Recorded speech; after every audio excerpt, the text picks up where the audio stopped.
పౌలు భక్తుడు కొరింథీ సంఘమునకు లేఖ రాస్తూ 2 కొరింథీ 3:2లో మనుషులందరూ తెలిసికొనుచు చదువుకొనుచున్న మా పత్రిక మీరే కాదా అని వ్రాస్తున్నారు. మా పత్రిక మీరే కాదా అనే మాటలను ఒకసారి గమనించండి.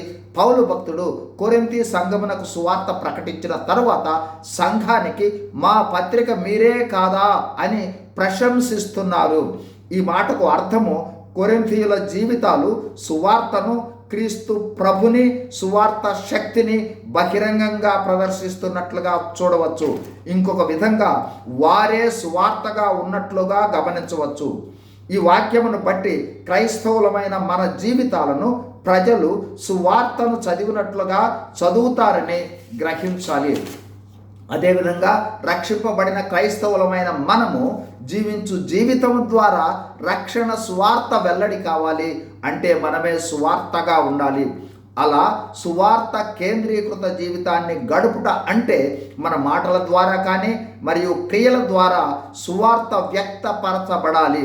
అనుదిన జీవితంలో క్రీస్తు ప్రభువారి ప్రేమ, కృప, సత్యము ప్రతిబింబించే విధంగా జీవించాలి.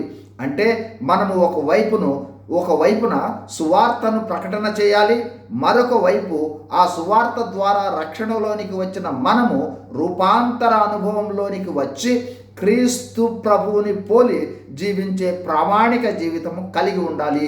ఒక్క మాటలో మనమే సువార్తగా ఉండాలి.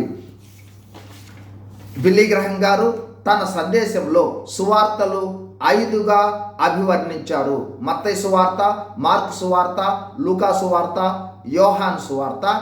5వదిగా క్రైస్తవులమైన మనమే సువార్త. ఇప్పుడు మనం వేసుకోవాల్సిన మొదటి ప్రశ్న, సువార్త ద్వారా రక్షణ పొందిన మనము రక్షణ సువార్తను ప్రకటిస్తున్నామా? కీర్తనల గ్రంథం 96:2లో దేవుని వాక్యం ఈ విధంగా సెలవిస్తోంది, అనుదినము రక్షణ సువార్తను ప్రకటించుడి. ఇప్పుడు 2వ ప్రశ్న, మన జీవితం ద్వారా, మన ప్రవర్తన ద్వారా, మన క్రియల ద్వారా సువార్త విడుదల అవుతూ ఉందా? చివరిగా 3వ ప్రశ్న, మనమే సువార్తగా ఉంటున్నామా? ప్రియ సహోదరి సహోదరులారా, క్రైస్తవులమైన మనము సువార్త కేంద్రిత జీవితాన్ని కలిగి సువార్తను ప్రకటిస్తూ మనమే సువార్తగా జీవించాలి. అనేకులకు క్రీస్తు ప్రభువును తెలియచేస్తూ నశించు వారిని రక్షణలోనికి నడిపించాలి.